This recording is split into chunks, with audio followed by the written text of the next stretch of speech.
राधा राधा राधा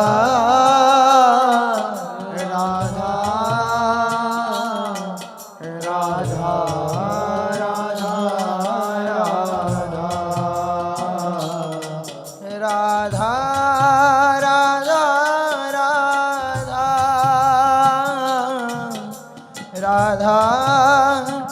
राधा राधा राधा राधा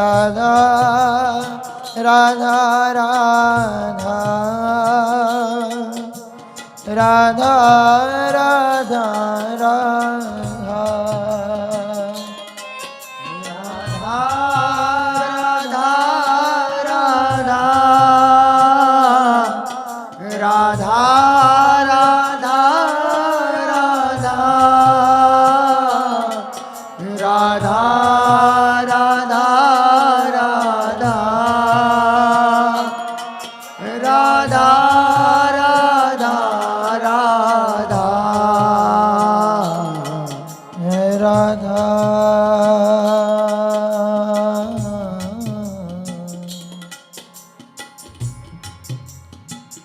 राधा राधा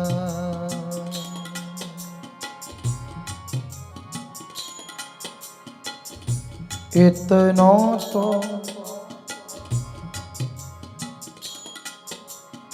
कबहू हसीने हो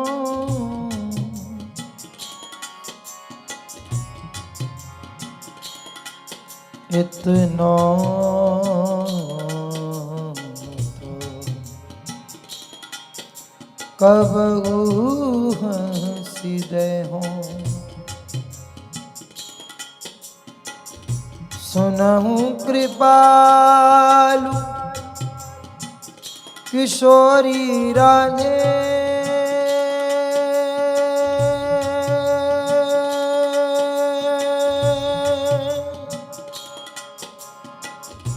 सुनहु कृपालु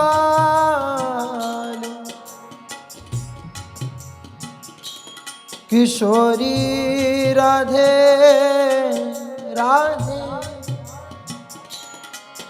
राधे राधे राधे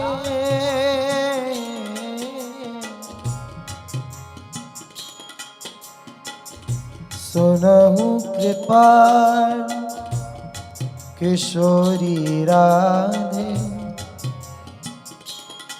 अवसी कृपा की कोल चिते हो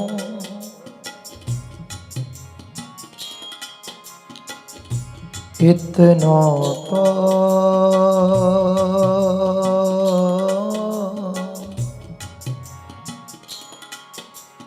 कबहू हसीदे हो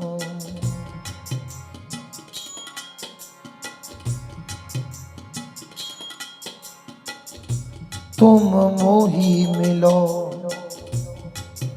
मिलो ना कृपा निधि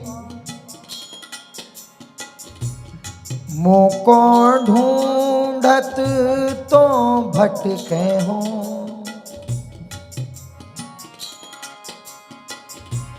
तुम मेरी सुनो सुनो ना किशोरी हाँ मोको तो नित दीन रटे हो हाँ तुम मेरी बात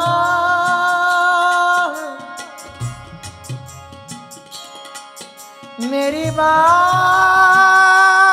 राधा नाम की जिनके मुख से बहती निस्दिन धारा है राधा नाम की जिनके सिर मुख से बहती निस्दिन धारा है नाम जाप से कोट कोट कष्टों को इनने कारा है प्रेम और आनंद की मूरत प्रेम और आनंद की मूर्त जो श्री जी के परम दुलारे हैं, इनके श्री चरणों में कोट कोट नमन वंदन हमारा है, कोट कोट नमन वंदन हमारा है। दृग पहुँचो मत पहुँचो, पैमो सोनित दृग नीर ढरे हों, हाँ अति नीच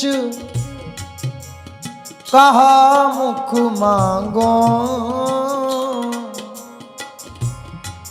इतनी तो तऊ आस